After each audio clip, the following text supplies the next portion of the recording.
Shirifila TV kanumɔgɔw assalamu alaikum o dangana ko bi jamukan kɛnɛ kan bɔlɔlɔ sanfɛ jamukan yi min bɛ tali kɛ ka ɲɛsin réseaux sociaux ma k'a daminɛ Facebook, Instagram, TikTok, WhatsApp o n'a ɲɔgɔnna caman ka ɲɛfɔli k'aw ye gɛlɛya ni tɔɔrɔ min bɛ sɔrɔ a sanfɛ o de hukumu kɔnɔna na an wulila ka se an ka maaba dɔ ma n'ale de tɔgɔ ye Ased Ibrahim Ibaye n'o ye an fa n'an karamɔgɔ Ased Shirif Usmane Madani Ayidara denkɛ ye an wulila ka s'a ma a ka se ka dɔɔni fɔ an ye gɛlɛya min bɛ sɔrɔ an ka bɔlɔlɔ sanfɛla la i n'a fɔ a nafamaw kɛrɛnkɛrɛnnenya n'o ye TikTok sanfɛla an y'a ye k'a fɔ a sinn'o ka ca kosɛbɛ a sanfɛ an y'a ye a ye nafa sɔrɔ a la ka gɛlɛya sɔrɔ a la nka sani an ka taa ɲɛfɛ an bɛ kuma d'a yɛrɛ ma a ka dɔɔni fɔ an ye. Donc kana n fɛ yen bi n'o ye Shérif Iba Aidara ye k'an bonya ka na an fɛ yen vraiment o fana ye bonyaba ye n'u bonyana n ma kosɛbɛ donc n b'a ɲini Ala fɛ Ala ka an dɛmɛ ne ye a balimakɛ de ye Iba Aidara mun ye Shérif Usmane Madani Aidara denkɛ ye o de b'aw ɲɛkɔrɔ bi o de la o bɛna baro fɛn kan min bɛ boli réseaux sociaux kan inchallah taala. Bibi in na an y'a k'a fɔ i senno cayalen don kosɛbɛ an ka réseau dɔ sanfɛla la n'o ye TikTok sanfɛla ye e bɛ se ka mun fɔ TikTok kan na ye. Bon alhamdulillah ne senno ka ca réseau bɛɛ sanfɛ mais comme e ɲininkali kɛ TikTok de kan donc n bɛ se ka i jaabi min na o la ne bɛ TikTok utiliser parce que réseau ye fɛn dɔ de ye a utiliser kɛra mɔgɔ o mɔgɔ ma n'i bɛ fɛ i ka wajulu kan ka taa sanfɛ walima n'i bɛ fɛ i ka ɲinifɛn ka taa sanfɛ bɛɛ k'a sɔrɔ f'i ka yɛlɛ réseau de sanfɛ donc ne bɛ réseau ninnu sanfɛ TikTok b'o la WhatsApp b'o la Instagram b'o la ainsi de suite fo ka taa se Facebook ma a bɛɛ ye pour que mɔgɔw ka se ka an ka laɲini faamu o laɲini tɛ dɔwɛrɛ ye Ala ko di kira ko di cogo bɛ se ka ɲɛ cogo di bangebaaw bɛ se ka bonya cogo di maraw bɛ se ka ɲɛ cogo di jamana bɛ se ka basigi cogo di donc o de ye an yɛlɛkun ye TikTok ninnu sanfɛ donc tuma bɛɛ n'i y'an ka fɛn o fɛn TikTok sanfɛ a bɛɛ basé don Ala ko in de kan parce que an b'a dɔn mɔgɔ caman bɛ yen nɔ minnu tɛ se ka anw yɛrɛ ye wa minnu tɛ se ka ye an ka wajulukɛyɔrɔw fana na ka sababu kɛ i b'a sɔrɔ distance bɛ kuma dɔw la i b'a sɔrɔ kuma dɔw la yɔrɔ ka jan u bolo walima an tɛ jamana kelen na mais à travers les réseaux sociaux n'an ye kuma kelen fɔ i b'a sɔrɔ bɛɛ bɛ se k'i sigilen to i ka so k'a mɛn an bɛ se ka jogo dɔw fɔ i b'a sɔrɔ o bɛ e yɛrɛ la i b'a sɔrɔ i b'i sigilen to i ka so o bɛ se ka échanger k'i to i ka so k'a sɔrɔ an mana wajulukɛyɔrɔ la donc ne senno cayalen TikTok ka nafaba de ye nin ye pour que jogo ka se ka dilan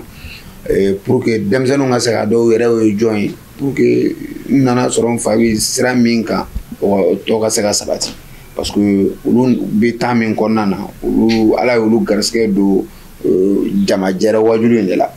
olu b'o de dɔn mɔgɔw jɛra la an kana wajulu kɛ an kana nin kɛ tan ni san yɛrɛ dama tɛ Facebook ko ni fɛn a cɛkɔrɔba t'olu dɔn peut-être a bɛ se k'a yɛrɛ y'a kan de mais a fɛn t'ale bolo k'a fɔ n sigilen don a kama n bɛna mɔgɔw wajulu nin de sanfɛ mais ale kɔni b'a ka wajulu kɛ ten wa alhamdulilayi fɛnɛ mɔgɔ caman bɛ yen minnu sɔnna ka ko caman bila ka sira ɲuman ta ni à travers de an ka wajulu minnu bɛ kɛ ni n kɔrɔkɛw vraiment alhamdulilayi an ye nafa caman sɔrɔ a la et fɛnɛ ne yɛrɛ t'i yɛlɛ TikTok kan k'a ban surtout ni bɛ live kɛ wagati min na ni ba y'a ma kɛ ni ne yɛlɛ TikTok kan ni ne ka live ye wagati o wagati sɔni ka tila b'a fɔ bayakɛlaw bɛ yen wa i b'a sɔrɔ kuma dɔ la mɔgɔ 20 30 minnu bɛ baara kɛ n bolo TikTok live la donc ça veut dire que ne ye TikTok sɔrɔ mun na ne y'a ye hɛrɛ de b'a la an kɔni a ye caman lase an ma alhamdulilah. Oui karamɔgɔ i bɔra k'a nafamayɔrɔ dɔ fɔ sisan wa i bɛ se ka gɛlɛya dɔɔni fɔ an ye o kan parce que an y'a dɔn k'a fɔ TikTok in sanfɛla la an y'a ye maa caman bɛ bɔ k'i dɔgɔya sanfɛ ka ko dɔ fɔ e yɛrɛ ka laɲini min tɛ fɛn min ye walima i bɛ taa sɔrɔ i ye wajulu dɔ kɛ TikTok sanfɛla la u bɛ se k'a daminɛ n'a laban k'o tigɛ mais i ye yɔrɔ dɔ fɔ u m'a kun ɲini i b'a sɔrɔ e ye exemple de ta mais u b'o ta k'o publier an ka réseau sanfɛla la k'a fɔ e de y'o fɔ n'o ye kolankolon fanfɛla ye k'a essayer k'i makutu tiɲɛ e bɛ se ka mun fɔ o yɔrɔ fanfɛla la. Bon Jabate ne bɛ se ka mun fɔ o la o ye diɲɛ dalen don ten tɔ de parce que ni mɔgɔ min fɛn min ka bon sigi o de kan sinon mɔgɔ caman bɛ TikTok kan minnu bɛ kuma minnu bɛ wajulu kɛ minnu bɛ ko wɛrɛw kɛ mɔgɔ si t'olu ka kuma tigɛ n'i ye mɔgɔ ye ka i b'a ta tigɛ o tɛ i b'a yɛrɛ kama o i b'a fɔ a kama de donc n b'a ɲini lamɛnbagaw fɛ dɔrɔn minnu bɛ fɛ ka i b'a faamu n'u mago bɛ i b'a ka kuma min na u k'a dafalen ɲini k'a dɔn mais n'u ye i b'a ka kuma min a cunnen don camancɛ dɔ la par exemple ni e yɛrɛ ye mɔgɔ ka kuma daminɛ a bɛ camancɛ la a balila k'a fɔ dɔrɔn micro in maɲi dɛ kana gɛrɛ micro la fɛn dɔ de nana ni micro ka ɲi wala micro man ɲi mais e y'a ye a bɛ micro maɲi dɔrɔn e y'a daminɛ yen ka taa laban dɔrɔn wa a ɲɛna koyi mais e bɛ se ka mun faamu o la donc i b'a bɛɛ ɲɛɲini n'i bɛ fɛ k'a faamu k'a dɔn cɛ bɛ fɛ ka mun de fɔ kuma in source yɛrɛ bɔra min mais mɔgɔ min t'i fɛ o mago t'o la o mago b'a la dɔrɔn karisa filila de donc réseaux sociaux kan n fɛ ka mun f'i ye niw b'a kan juguw b'a kan par exemple i nana k'i bɛna mɔgɔ wajuru i bɛ mɔgɔ ɲɛnama sɔrɔ minnu bɛ n'i ye ala kama minnu bɛ n'i ye k'i malo fɛnɛ de donc anw sigilen don nin bɛɛ kan sur les réseaux sociaux mɔgɔ minnu bɛ minnu b'an ka kuma tigɛ an bɛ wele ka mun di n'u sera k'a dabila u k'a dabila mais u b'a dabila u yɛrɛ de sinon a tɛ foyi tiɲɛ ka bɔ an ka fɛn dɔ la ɲɛnamaya kɔnɔ bi parce que n'i y'an ka kuma tigɛ cogo o cogo peut-être a dafalen bɛ sɔrɔ dɔ bolo mun ye wulibali ye u tila k'o jouer mais moi-même personnellement comme ne ɲininka comment je me sens très bien hali n'u ye ne ka kuma tigɛ tuma dɔ la a tɛ n tɔɔrɔ mais tuma dɔ la a bɛ n tɔɔrɔ mun kama n kanubaga minnu bɛ yen i b'a sɔrɔ mɔgɔw ka faamu tɛ kelen dɔ bɛ yen nɔ o tɛ ko faamu n'a fɔra ko i b'a nin fɔ i an ka karamɔgɔba den ye nin fɔ mais kuma tigɛlen de nana i b'a sɔrɔ o yɔrɔ bɛɛ ale tɛna ne yɛrɛ kɛlɛli tɛ mais i b'a sɔrɔ a bɛna an ka karamɔgɔba a fɔ an ka karamɔgɔba yɛrɛ den sɔnna ka nin fɔ o de bɛ ne tɔɔrɔ mais n'a bɛnna ne yɛrɛ i b'a ma a tɛ ne tɔɔrɔ donc n bɛ mun ɲini n kanubagaw fɛ dɔrɔn minnu bɛ fɛ ka fɛn ninnu ye u k'u dafalenw ɲini k'a lajɛ o de ka ɲi sinon mɔgɔw bɛ sur les réseaux sociaux minnu bɛ yen dɔrɔn k'a tiɲɛ donc n b'a ɲini ala fɛ ala ka lamɛnko ɲuman di an ma. O diyara n ye an y'a ye k'a fɔ an ka bɔlɔlɔw sanfɛla la bi bi in na maa caman fana bɔlen don n'o ye videomaniw ye ka essayer ka mɔgɔw makutu tiɲɛ i bɛ taa sɔrɔ o kelen bɛ ka vocal dɔ ta ka i bɛ taa sɔrɔ u y'a a transcrire cogo dɔ la mun n'a tigilamɔgɔ yɛrɛ kan tɛ kelen ye e bɛ se ka mun fɔ olu tigilamɔgɔ ye mun b'a essayer ka mɔgɔw makutu tiɲɛ réseaux sociaux sanfɛ. bon hali n ka kunun video a kɛra o de kan sur TikTok ni mɔgɔ min ka kunun video la n y'o de fɔ n ko mɔgɔ minnu bɛ yen nɔ c'est à dire n ko caman bɛ an ka génération na bi Mali la u bɛ siran ka sa walayi Mali kɔnɔ yan bi denmisɛnnin baden bɛ yen minnu bɛ siran ka sa parce que n'u sara dɔrɔn u yɛrɛ b'a dɔn mun b'u ɲɛ parce que mɔgɔ minnu kɛlen don k'u ka ɲɛnamaya bɛɛ bila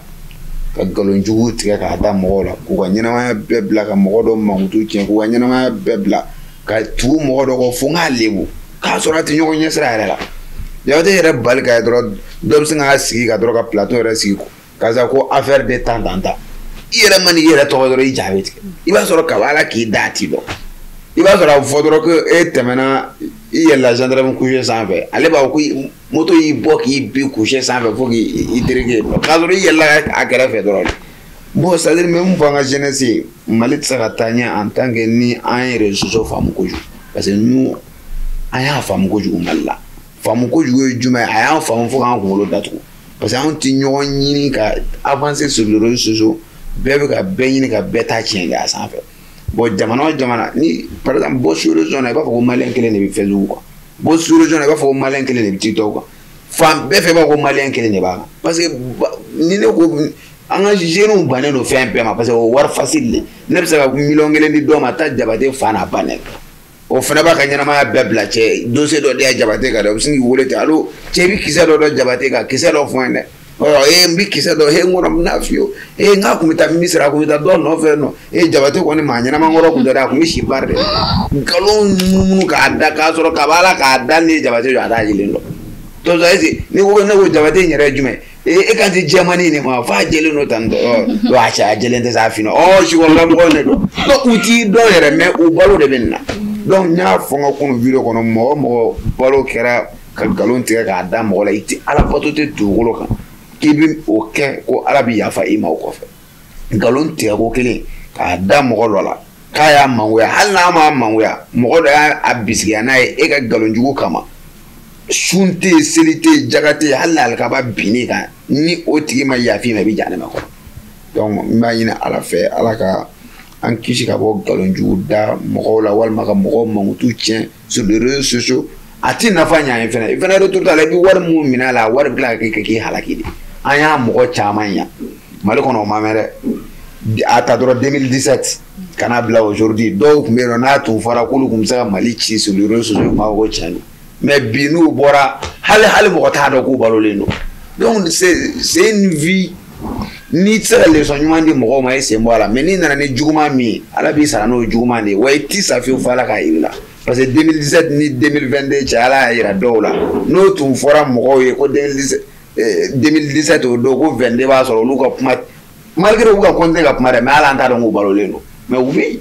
mais tellement u ye mɔgɔw tɔɲɔ ka nkalon da mɔgɔw la ala y'u ka ko ban pewu hali t'u mankan mɛn c'est à dire tɔɲɔni tɛ ku foyi la quoi en un mot ala k'an kisi mɔgɔ tɔgɔ tiɲɛ o ma inchallah. Amina. An ka jamu kama ka commencer ka se a kuncɛyɔrɔ la mais ɲininkali laban dɔ b'an bolo ka tɛngu la n'o de ye an y'a ye k'a fɔ an ka bɔlɔlɔ sanfɛla la kɛrɛnkɛrɛnnenya la TikTok kelen sanfɛ tuguni an y'a ye k'a fɔ karamɔgɔw dɔw bɔlen don bi bi in na ka wajuliw dɔ kɛ mais i bɛ taa sɔrɔ wajuliw kɛrɛnkɛrɛnnenya la i bɛ taa sɔrɔ olu dɔw tɛ kuranɛ kɔnɔna na an y'a ye dɔw fana bɛ yen nɔ olu ka wajuli bɛnnen bɛ ka mɔgɔw bilasira mais dɔw bɛ yen nɔ u b'a essayer ka mɔgɔw bila sira jugu kan e bɛ se ka mun fɔ o tigilamɔgɔ ye walasa bɛɛ bɛ se ka sira kelen ta cogo min na.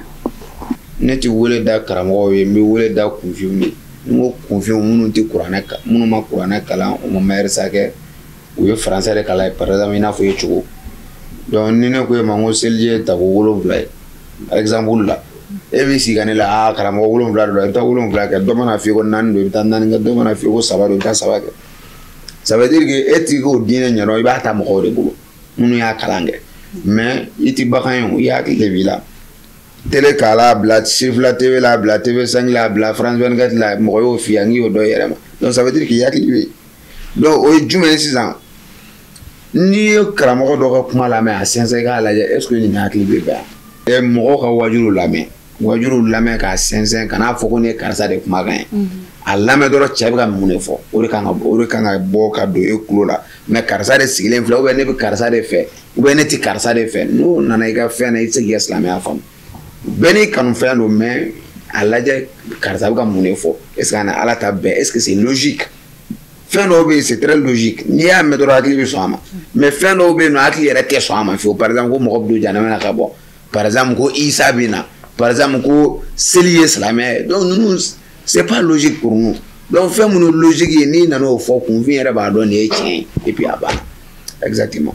Donc ne bɛ mun fɔ dɔrɔn u ka wajuliw sɛnsɛn k'a lajɛ karamɔgɔ minnu mana wajulu kɛ u k'a dɔn karamɔgɔ fɛ ka mun de fɔ e fana n'i yɛrɛ ka laɲini ye min n'i y'o faamu a ka ca ala fɛ o tɛ se ka mɔgɔ caman fili. An ka jamukan sera a kuncɛyɔrɔ ma kumakan laban ni ladilikan laban jumɛn b'i bolo k'a lase an balima maa minnu bɛ bɔlɔlɔ sanfɛla la kɛrɛnkɛrɛnnenya la n'o ye TikTok ye. TikTok in na wagati mɔgɔ fɔlɔ min ye video kɛ Mali bɛɛ a bɛ ka bɔ télé la dɛ ni a sɔsɔ a tɛ se ka sɔsɔ dɛ. Mali bɛɛ mɔgɔ fɔlɔ min ye video kɛ TikTok kan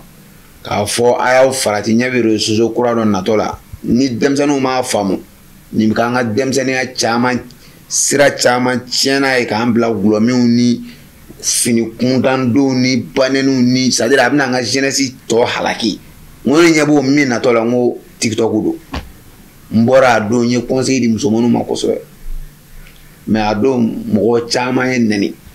mun ka di mun da o ya e yɛrɛ b'a ka mun na n'o don e b'a fɔ ko an ka musow kana taa parce que a don ne ko musow kan k'u kana fini lankolon ninnu don surtout minisipu fitini ninnu k'a don k'a donbaga bɛɛ lahara don ala bɛ nin conséquences minnu b'a la ala yɛrɛ yɔrɔ n y'a fɔ ala kɔfɛ hali n'i tɛ silamɛ ye conséquences minnu b'a la dugukolo kan i sabali n y'a f'u ye dɔw nana n'i t'a lajɛ i t'a to yen diyagoya don bon anw b'a lajɛ hali sini bon génération min yɛrɛ ka fɛn kɛra o ye commentaire yɛrɛ kɛra o ye anw b'a lajɛ hali sini